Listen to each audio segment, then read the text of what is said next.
안녕하세요. 교활한 남자친구와 남자친구 부모님에게 질려버려서 파혼을 결심한 30대 여성입니다. 사실 파혼을 결정하기까지가 쉽지만은 않았어요. 머리로는 파혼을 해야 한다 생각하면서도 그래도 연인으로서 같이 보낸 2년의 세월을 생각하면 한 번 더 기회를 줘볼까 싶기도 했고, 한편으론 지금 헤어지면 어느 세월에 누구를 또 만나서 사랑을 하고 결혼을 꿈꿀 수 있을까 하는 두려움이 있었거든요. 하지만 친정부모님이 말씀하시길 이것저것 너무 많이 따지지 말고 딱 한 가지만 생각해보랍니다. 이 결혼을 하면 제 자신이 행복할 것 같은지 말이에요. 그리고 그 질문만 놓고 머릿속을 정리하니 대답은 아니다였습니다. 거짓말이라는 게 한 번으로 끝나기가 어려운 일이니까요. 게다가 지금이야 헤어지자 한마디로 끝날 사이지만 일단 혼인신고라도 하게 되면 그때부턴 법적인 문제부터 시작해서 정말 골치가 아프겠더라고요. 그리고 무엇보다도 어쨌든 헤어질 수도 있다는 전제를 두고 생각하는 제 자신을 발견하니 우리 사이에 남은 희망이 없다 싶었죠. 그래서 남자친구에게 파혼을 통보했어요. 그럼 도대체 어디서 그런 인간하고 만났나 싶으실 텐데 남자친구하고는 술자리에서 알게 된 사이예요. 하지만 분명히 말해두고 싶은 건 일단 저는 술자리를 좋아하는 사람도 아니고 쉽게 사람을 만나지도 않습니다. 다만 그날은 동네 친구들이 모여 술을 마시다가 한껏 분위기가 고조되자 다른 애들도 부르자 어쩌자 그렇게 되었고 그때 저한테도 나오라고 연락이 온 거죠. 그리고 저도 평소라면 거절했을 텐데 어째서인지 그날은 딱히 할 일이 있던 것도 아니고 그래서 잠깐 얼굴이나 비추고 올까 하는 생각에 나갔거든요. 그런데 막상 도착해보니 저뿐 아니라 모르는 사람들도 몇몇 있었고 남자친구도 그들 중 한 사람이었지요. 이후로 얼떨결에 다 같이 둘러앉아 서로 통성명하고 애인 없는 사람들끼리 한번 만나보라며 시덥잖은 농담도 오가고 그리고 그날의 만남을 시작으로 남자친구와 저는 급속도로 가까워졌어요. 남자친구하고 저는 여러 가지로 통하는 구석이 많았지만 특히나 좋았던 건 대화가 잘 통했다는 거예요. 덕분에 아무리 회사에서 울적한 일이 있었다고 해도 남자친구랑 말 몇 마디 하고 나면 기분이 금방 나아지곤 했고요. 하지만 이제 다 끝난 마당에 이런 이야기를 한다고 무슨 소용이 있겠어요? 그냥 그렇다 보니 결혼 이야기가 나오기 시작했을 때도 어쩐지 당연한 수순으로 느껴졌다 그거지요. 남자친구네 형편이나 저희 형편이나 크게 다를 건 없었어요. 양쪽 집안 모두 넉넉치는 않아도 부모가 자식에게 부담을 주는 상황은 아니었거든요. 특히 노후 준비의 경우 남자친구가 자기 부모님은 다 되어 있다 했고 저희 부모님도 마찬가지셨으니 솔직히 그것만으로도 참으로 다행이다 싶었죠. 게다가 처음 인사를 드리러 갔던 자리에서 남자친구 어머님께서는 예단이니 그런 건 바라지도 않는다 하시면서 뭐가 됐건 간에 저희 둘한테 좋은 쪽으로 상의해서 결정하라시대요. 그래서 이때만 하더라도 제가 어디 가서 말은 안 했지만 내가 나름 남편복 시댁복이 있는가 보다고 믿었었네요. 그런데 조금씩 남자친구와 제가 부딪히는 일이 생기기 시작했는데 그건 바로 돈 이야기가 오가기 시작하면서부터였어요. 사실 남녀 사이에서 뿐만 아니라 상대가 누구건 간에 돈이라는 건 제일 껄끄럽고 불편한 주제잖아요. 그리고 말이 나왔으니 말이지만 연애 초부터 남자친구는 늘 돈 문제에 조금 예민하게 반응하는 편이었거든요. 짠돌이 구두쇠는 아니었는데 언젠가 한번 제가 한 달에 얼마씩이나 모으고 있는지 카드값은 얼마나 되는지 물어봤더니 내가 빚을 지고 사는 것도 아니고 너한테 돈을 달라고 하는 것도 아닌데 왜 그런 걸 궁금해하냐면서 아무리 가까운 사이라도 서로 사생활 존중은 해주자 어쩌자 하며 기분 나쁜 티를 팍팍 내는 거 있죠? 그리고 저는 저대로 그런 남자친구의 낯설고 까칠한 반응에 꽤나 마음이 상했었지요. 그래서 이후로는 한 번도 물어본 적도 궁금해한 적도 없네요. 그런데 결혼 이야기가 오간 이후로는 솔직히 피하기만 해서는 될 일이 아니잖아요? 그래서 제가 연봉이며 적금이며 깔끔하게 서로 다 오픈하자 했어요. 그랬더니 남자친구가 또다시 때가 되면 어련히 말해주지 않겠냐며 짜증을 내는데 그땐 진짜 저도 좀 화가 나더라고요. 그래서 제가 이런 이야기도 편하게 못하는 사이에 결혼은 무슨 결혼이냐고 그럴 거면 다 때려치자 한 적도 있네요. 그리고 그렇게 우여곡절 끝에 알게 된 남자친구의 연봉은 저보다 1,000만 원이 많았어요. 하지만 저는 1년에 2번 상여금이 나왔던 반면 남자친구는 상여금이란 게 아예 없었으니 결국 따지고 보면 남자친구가 저보다 많이 버는 것도 아니었죠. 게다가 이제 와서 말이지만 남자친구는 저보다 나이가 6살이나 많았고 정년이 보장되지 않는 직장이었거든요. 그래서 솔직히 주변에서는 다들 제가 아깝다고 했는데 뭐 결혼을 할 때 무슨 마트에서 장 보듯이 이거저거 다 따져가며 입맛대로 고를 수는 없는 노릇이잖아요. 그래서 그런 건 뭐 그럴 수도 있지 하고 넘겼습니다.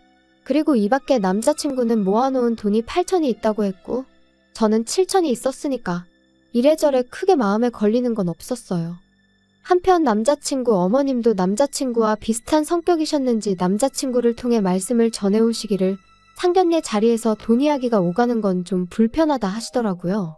그래서 저는 저희 부모님과 상의 끝에 상견례는 형식상 한다 생각하고 실질적인 이야기는 상견례가 있기 전 미리 양가의 의견을 조율하는 쪽으로 이야기가 되었어요. 그리고 그렇게 몇 번의 대화가 오간 끝에 남자친구 부모님께서 1억을 그리고 남자친구가 자기 돈 8천을 해오는 걸로 얘기가 됐네요. 저는 저희 부모님이 9천, 제가 7천 해가기로 했고요. 그러니까 전부 다 따지면 남자친구가 저보다 2천 더 해오는 상황이었습니다. 다만 저는 제 명의로 된 국산 중형차가 있었거든요. 연식도 4년밖에 안 되었고요. 그래서 저는 제가 누구한테 말을 한 건 아니지만 이 정도면 반반 결혼이나 다름없다 생각했어요. 저희는 양가 부모님으로부터 받은 돈에 저희 돈 전부를 더해 결혼식부터 신혼집까지 모든 걸 해결하기로 했습니다. 하와이로 떠나기로 했던 신혼여행도 그 안에서 해결할 생각이었죠. 그런데 그렇게 대략적인 윤곽이 잡혔을 무렵부터 남자친구 어머님이 이따금씩 연락을 해오시기 시작하셨어요. 만나서 차나 한잔하자, 밥이나 한 끼 먹자 하시면서요. 그리고 그렇게 만나면 어머님께선 늘 내가 딸이 없어서 너같이 싹싹한 며느리를 보게 되어서 참으로 좋다. 내가 딸이 없어서 늘 그게 서운했는데 너랑은 모녀처럼 잘 지낼 수 있을 것 같다. 그리고 저도 처음엔 그런 어머님께 잘 보이고 싶었고 잘해드리고 싶은 마음이 컸었거든요. 그래서 어머님이 그런 말씀을 하실 때면 저도 더 살갑게 굴려고 노력했어요. 그런데 그날도 평소처럼 어머님이 불러내어 밥을 먹으러 가게 되었는데 어머님이 13만 원짜리 스테이크를 시키시며 오늘도 잘 먹겠다고 하시대요. 그리고 그때 불현듯 여지껏 제가 한 번도 어머님한테 하다못해 커피 한 잔도 얻어 마셔본 적이 없다는 걸 깨달았습니다. 돌이켜 생각해보니 늘 말씀으론 딸 같다 잘해주고 싶다 너가 참 마음에 든다 하시면서 정작 저한테 정말 1,000원 한 장 안 쓰셨더라고요. 물론 인간관계에서 돈이 전부는 아니지만 그래도 곳간에서 인심난다 뭐 그런 말도 있잖아요. 그렇게 제가 좋으셨으면 솔직히 하다못해 커피 한 잔은 사주셨지 않았을까 하는 생각이 머릿속을 스치니 그때부턴 어머님의 호출이 그렇게 반갑지 않았습니다. 아니 오히려 부담스럽게만 느껴졌지요. 그리고 제가 그렇게 거리를 두니 어머님은 어머님대로 서운하셨던 모양이에요. 남자친구한테 당신은 저에게 잘해주고 싶고 친해지고 싶은데 제가 예전 같지 않다며 좀 화를 내시더랍니다. 그리고는 남자친구가 저더러 하는 말이 야, 우리 엄마한테 잘 좀 해드려. 엄마한테 잘 보여서 너가 손해볼 게 뭐가 있냐? 나중에 애 낳고 그러면 우리 엄마가 봐주실 거고 살림도 많이 도와주실 텐데 미리 점수 좀 따놓는다 생각하면 좋잖아. 갑자기 그게 무슨 말이야? 애 낳으면 우리 엄마한테 부탁드리기로 다 얘기된 거 아니야? 그리고 나 어머님한테 살림 부탁드릴 생각은 없는데. 사람 일이라는 게 뭐 마음먹은 대로만 되는 것도 아니고. 아무튼 난 네가 우리 엄마랑 잘 지냈으면 좋겠어. 그리고 그런 남자친구의 속내를 알아차리기까지는 오랜 시간이 걸리지 않았습니다. 지난달 기다리면 집값이 좀 떨어지려나 하고 눈독만 들이고 있던 신축 아파트가 오히려 인기가 좋아서 가격이 오를 것 같다는 얘기가 들려오기 시작했거든요. 그래서 마음이 급해진 제가 결국 일단 100만 원이란 계약금을 걸었어요. 입주는 식을 올리고 난 뒤에 하기로 했고요. 참고로 당시 남자친구가 오피스텔에 2년 월세로 살고 있었는데 일찍 나간다고 그 월세를 안 내도 되는 것도 아니었던 데다가 오히려 남자친구한테는 계약한 새 아파트보다 원래 살고 있던 오피스텔이 직장에서 더 가까웠으니 이래저래 굳이 일찍 방을 뺄 이유가 없었습니다. 그리고 저도 결혼식을 올리고 그 후에 남자친구랑 신혼살림을 꾸리고 싶었지 먼저 같이 살다가 식을 올리고 싶지는 않았네요. 아무튼 이렇게 이야기가 되고 얼마 지나지 않았을 무렵 또다시 어머님한테 연락이 왔어요. 할 이야기가 있으시다면서 퇴근하는 대로 집으로 오라고요. 남자친구에게 전화를 했지만 연결은 되지 않았습니다. 2번, 3번을 걸어도 마찬가지였죠.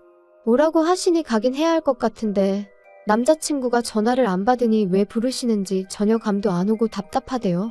하지만 뭐 그래 별일이야 있겠냐 싶어서 어머님 말씀대로 퇴근하자마자 어머님 댁으로 향했습니다. 그리고 이때만 하더라도 저랑 남자친구가 연락이 닿질 않았을 뿐이지 어머님이 당연히 남자친구도 부르셨을 줄 알았거든요. 그런데 도착한 본가에는 남자친구는 없고 어머님만 계셨어요. 그리고 뭔가 쎄한 느낌이 들더니 아니나 다를까 어머님이 생각지도 못한 말씀을 꺼내셨습니다. 여기 이 집이 이달 말에 계약이 끝나. 그래서 이사를 해야 되는데 앞만 찾아봐도 마음에 드는 집이 없다. 어쩌면 좋으니. 저도 부동산 다녀보니까 아파트 전세는 많이 없는 것 같더라고요. 그런데 이 동네도 그런 줄은 몰랐어요. 그래서 이참에 아예 이 동네를 벗어나려고 하는데 문제는 니들 신혼집 구하라고 돈을 해줬더니 우리가 예산이 줄어서 이사 갈 집 알아보는 게 쉽지가 않구나. 내가 그래서 생각을 해봤는데 어쨌든 간에 이 집은 빼줘야 되니까 이 집 계약 끝나는 대로 그 너희가 계약했다는 집 있지? 그 집에서 좀 있어야겠어. 어차피 너희 뭐 시골리고 살림 차릴 거라며. 그래서 일단은 그때까지 있으려고 하니까 그런 줄 알아. 괜찮지? 네, 어머님, 그건 좀 곤란할 것 같은데요? 아무리 그래도 신혼집인데 저희보다 먼저 들어가서 사시는 건 제가 좀... 아니, 우리가 뭐 평생 살겠다는 것도 아니고 일단 지내면서 계속 마땅한 집이 있나 알아보려고 그런다니까? 너 뭐 기분 나쁘다 이거니? 기분이 나빠도 어쩌겠니? 우리가 사준 집인데 우리가 그 정도도 못하니? 사주신 집은 아니죠. 저희 친정부모님 돈도 제 돈도 절반은 들어갔는데요? 야, 너 말을 참 웃기게 한다. 그럼 내가 내 돈이랑 내 아들 돈 빼겠다고 하면 어쩔 건데? 어머님 그거야 저희도 똑같죠. 제가 제 돈이랑 친정부모님 돈 빼가면 어머님이 그거 메꾸실 수 있으세요? 그리고 결국 저는 어머님과 의견의 골을 좁히지 못한 채로 자리에서 일어났습니다. 어머님은 현관을 나서는 제 뒤통수에다 대고 너 그러는 거 아니라며 소리를 지르셨지만 저는 그런 어머님께 아무런 대꾸도 하지 않았죠. 그리고 심란한 마음으로 집으로 돌아왔는데 현관 앞에서 남자친구가 저를 기다리고 있더라고요. 아까 왜 전화 안 받았어? 나 오늘 어머님 호출 받고 지금 갔다 오는 길인데 혹시 어머님이 나 부르실 거 알고 있었어? 뭐 알고 있기는 했지. 근데 그게 오늘인지는 몰랐어. 알고 있었다고? 그럼 어머님이 무슨 이야기를 하실지도 알고 있었어? 빨리 솔직히 말해. 알고는 있었지. 근데 난 솔직히 네가 싫다고 할 줄 몰랐어. 우리 부모님이 먼저 들어가서 사시는 게 그렇게 싫을 일이야? 그럼 내 입장에서 좋겠어? 그리고 난 말이 나왔으니 말이지만 어머님이 오빠 없이 나만 불러서 그런 말씀을 하신 것도 황당하고 오빠가 알면서 말을 안 하고 가만히 있었다는 게 정말 기분 나빠. 뭘 또 그렇게 기분이 나빠. 나도 야, 서운하다 서운해. 막말로 우리 부모님이 우리 결혼만 아니었으면 너한테 그렇게 아쉬운 소리 하실 일도 없었거든. 아니, 진짜 황당하네? 내가 먼저 결혼하자고 했어? 아니면 내가 먼저 그만큼 보태달라고 했어? 둘 다 아니잖아. 그리고 왜 어머님 아버님은 당신들 이사 비용까지 헐어가며 결혼 자금을 보태주셔서는 이제 와서 이렇게 불편한 이야기를 꺼내신대? 그리고 그래놓고 집을 사주셨다 그러니까 들어가서 살 수도 있는 거라고 말씀하시면 그건 말이 안 되는 거 아니야? 아니, 우리 부모님 입장에선 그렇게 말씀하실 수도 있지. 어쨌든 내가 너보다 더 해가는 건 사실이잖아. 와, 지금 2천만 원 더 해오는 걸로 생색내는 거야? 까짓 거 뭐, 내가 그럼 2천 더 해가면 어떡할래? 너는 진짜 내가 지금 그런 거 따지자는 게 아니잖아. 너 정말이지 평소답지 않게 왜 그래? 우리 부모님이 무슨 전염병 환자도 아니고. 그럼 우리 부모님 지금 집도 못 구하셨는데 뭐 어떡하시라고 할까? 전세 계약 끝나면 길에서 주무시라고 할까? 그럼 만족스럽겠어? 진짜 우리 부모님 며느리 복도 더럽게 없으시네. 그럼 100번 양보해서 먼저 들어와서 살게 해드리면 언제 나가시는 건데? 그건 확실히 얘기해 줄 수 있고? 그거야 집 구해지기 나름이지. 내가 무슨 점쟁이도 아니고 그걸 어떻게 알겠냐? 그러니까 결국 그것도 모르면서 일단 들어와서 사시겠다 이거야? 왜 아예 합가를 하자고 그러지? 야, 솔직히 합가도 해야 되면 할 수도 있는 거지. 못할 건 또 뭐 있어? 어쨌든 계약한 집에 우리 부모님 지분이 절반은 있는 건데 너는 뭐 우리 부모님이 주시는 돈을 설마 맨입으로 받으려고 그랬냐? 내가 받았다고? 진짜 어이가 없네. 그거 뭐, 나 용돈 하라고 주신 돈이야? 그리고 남들이 들으면 우리 부모님은 뭐 아무것도 안 해주신 줄 알겠다. 자꾸 깜빡깜빡 하나 본데, 우리 집에서도 돈 해주셨거든? 넌 왜 이렇게 여자가 돼서는 한마디도 지지를 않냐? 진짜 사람 지치게 하는데 뭐 있네. 오빠야말로 처음부터 지금까지 말도 안 되는 억지만 쓰고 있거든? 진짜 원래 이런 사람이었어? 그리고 결국 남자친구와 1시간 가까운 말다툼 끝에 저는 더는 할 말 없다 하고 집 안으로 들어와 버렸어요. 그런데 생각할수록 분하고 괘씸하고 어이가 없어서 도통 마음이 진정되질 않더라고요. 그리고 그때 다시 남자친구 어머님에게 전화가 걸려왔습니다. 아주 모자가 쌍으로 나를 괴롭히는구나 그런 생각이 드니까 저도 목소리가 곱게 나가질 않았죠. 또 무슨 일 때문에 그러세요? 지금 12시인 건 아세요? 12시고 뭐고? 너 내 아들한테 뭐라고 했길래 제가 나한테 죄송하다고 울고불고 난리니? 그 속을 제가 어떻게 알겠어요? 저 뭐 특별히 한 소리도 없고요. 지금 별로 할 이야기가 없어요, 어머님. 너 진짜 보자 하니 안 되겠다. 나 너 돈 안 줄 거야? 내 돈 없이 네가 내 아들하고 결혼해서 얼마나 잘 사는지 한번 두고 보자. 아, 돈을 안 해주신다고요? 뭐라고 드릴 말씀이 없네요. 알겠습니다. 너 진짜 이따위로밖에 못하니? 제가 도대체 뭘 어떻게 해드리면 좋으시겠어요? 신혼집에 들어와서 사세요. 하면 어머님 마음이 풀리실까요? 그런데 저 정말 내키지 않아서 그래요. 제 인생에서 처음이자 한 번뿐일 신혼을 꾸릴 보금자리인데 그런 공간에 남이 먼저 들어가서 지내는 거 저 정말 싫어요. 너 내가 남이니? 정말 서운하구나. 나는 내 아들이 하도 부탁을 해서 반지하에 사는 한이 있더라도 그 돈 너네한테 다 줄 생각도 했었는데 어떻게 그런 소리를 할 수가 있니? 잠시만요. 오빠가 뭘 부탁했는데요? 내 아들이 그러더라. 자기가 평생 모시고 살 테니까 결혼 자금 좀 보태달라고. 내가 그래서 없는 형편에 그 큰 돈을 해주겠다고 한 거였어. 하지만 그렇다고 내가 너희한테 평생 얹혀 살 생각도 없었다. 반지하라도 구해서 나갈 생각이었어. 그런데 참 너 실망이다. 어머님 저야말로 지금 심장이 벌렁거리고요. 무슨 이야기인지 하나도 모르겠어요. 그러니까 합가를 먼저 제안한 게 오빠라는 말씀이신 거죠? 어머님은 제가 계속해서 질문을 해대니 당신도 뭔가 잘못되었다 싶으셨는지 전화를 끊으셨고 저는 당장이라도 토할 것 같은 심정이었습니다. 전후 사정을 알고 나니까 비로소 어머님이 왜 그렇게 막무가내로 나오셨는지 남자친구가 억지를 부려댄 건지 이해가 되었으니까요. 그리고 동시에 남자친구의 그런 교활함에 소름이 끼쳤습니다. 저랑 상의도 없이 합가를 조건으로 걸어가며 어머님 돈을 받아와 놓고는 마치 자기 부모님이 여유가 되셔서 해온 것처럼 행동한 것도 어이가 없었고 여러 가지로 남자친구가 저를 속였다는 사실이 도무지 받아들이기 어려웠달까요. 그래서 남자친구에게는 어머님한테 얘기 다 들었다고 문자 한 통을 남겼습니다. 결혼은 신뢰가 기본인데 시작부터 이렇게 눈 가리고 아웅식으로 행동하는 당신을 내가 어떻게 믿겠냐고 이쯤에서 없던 일로 하자고 했죠. 그리고 제가 그렇게 문자를 보내고 나서야 남자친구도 어머님도 뭔가 오해가 있었던 것 같다며 또다시 번갈아 연락을 해왔는데 사람 마음이 어쩜 그렇게 순식간에 식을 수가 있는 건지 속상한 마음보다는 피곤하고 지치는 기분이었어요. 마치 좀 전까지 있던 모든 일이 제가 어디 드라마에서 봤던 건가 싶을 정도로 남의 얘기 같기도 하고 꿈 같기도 한 것이 전혀 현실 감각이 없었달까요? 그래서 그냥 각자 갈 길 가자는 답장을 마지막으로 두 사람 다 차단해버렸습니다.